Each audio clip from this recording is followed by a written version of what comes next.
Hey everyone.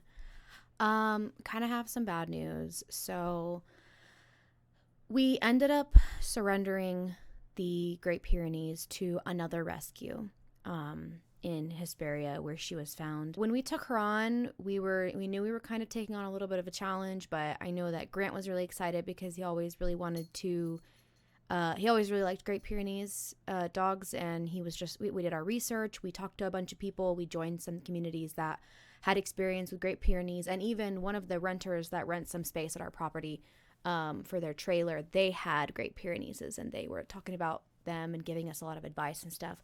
So we thought we were prepared, and when we took her on, it was also because we knew that she wasn't spayed, and the people that found her, they could no longer keep her, and they were calling around looking for the owner and trying to put her in a shelter. And even the animal control and the shelter said that they couldn't take her. So they told us, like, if you guys can't take her, we're probably going to have to just let her loose and let her leave. And we're like, well, we can't do that because she's, she's not spayed. She's going to go out and get pregnant. And fortunately, we did take her because shortly after we took her, only a few days after we took her, she went into her heat cycle, which means she would have likely found a male and there would just be more puppies in the world, which we don't need. So we took her on, and it was kind of a risk for us. And we because our facilities are not done, our rescue area where we have where we want to put up a big kennel that is enclosed so they can't jump over it, they can't dig under it, and then the shed to be all done up and everything where the dogs can sleep. That area is not complete yet, and that's going to be another couple $1,000s for us to get, like fencing or a kennel. I would say probably it's going to be, if we got the same kennel that we crowdfunded for Eggnog, this one right here, it's probably going to be like $1,000 for a good size area with the kennel and then extra panels to make it bigger. Ideally, we can give them a lot of space since we have a pretty big yard.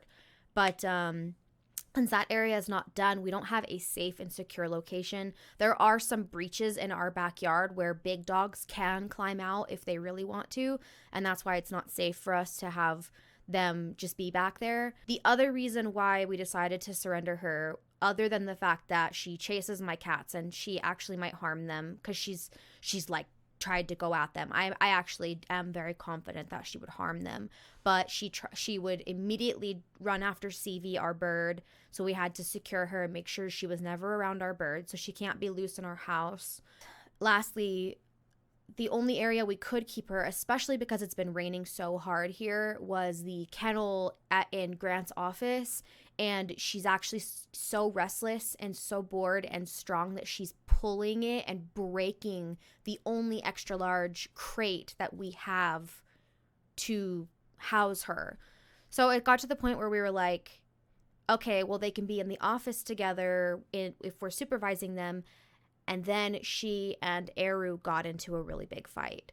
So Eru wants to play really rough because he's a puppy, and she didn't want to play and probably doesn't feel good because she's in heat, and she actually attacked him. Well, it was kind of like she told him to back off, and Eru is defensive, so if he gets squared up on, he'll square back up. And so they actually had a full-blown dogfight where they would have injured each other if we hadn't intervened. So I went in, I made a really loud noise to kind of startle them and stop them for a second, and Grant picked her up under her arms to kind of separate the fight out. And then we've had to keep them separated for the past couple of days just in case they do end up getting into a fight. So it was overall safer for us to put her into another rescue where they actually have facilities and a secure kennel for her to be in. She went there, she took to them really well. She was very sweet. She's very, very sweet and very cute. And she didn't bark or anything when we took her over there. And it was very, very sad. And I know that this kind of comes as a shock, but we realized that we kind of bit off more than we can chew with this one, especially because we don't have any facilities right now to house a big dog.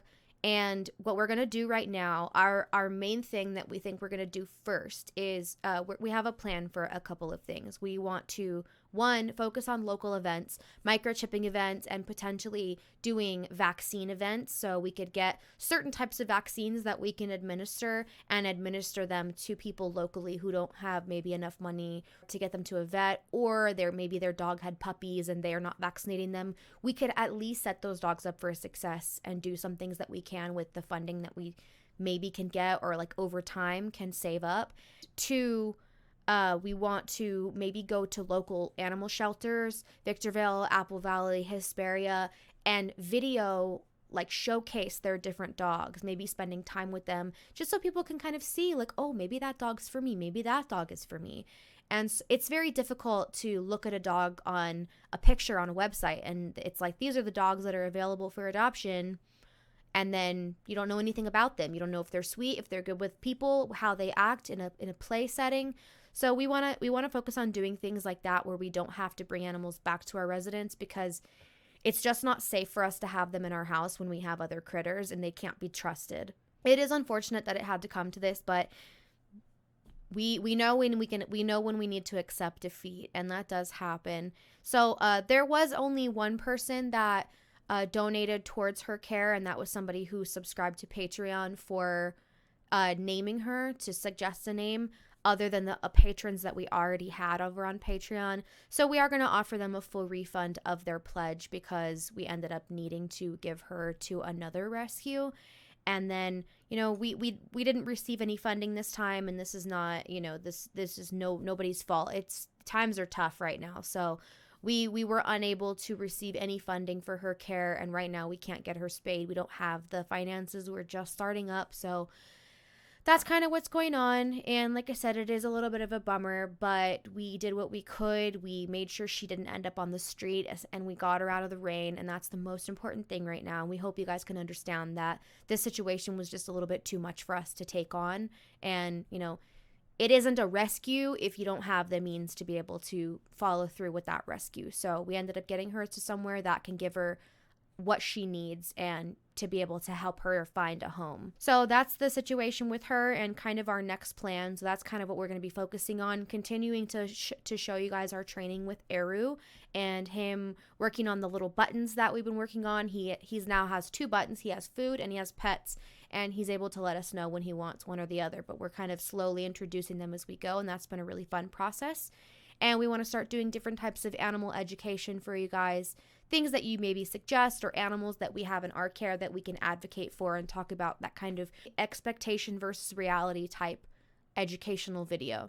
Let me know if there's anything that you want us to maybe make videos about, or if you have any suggestions or things that you want to see. And that's our plan for now. So thank you everyone so much for your support, and we'll see you in the next video. Bye.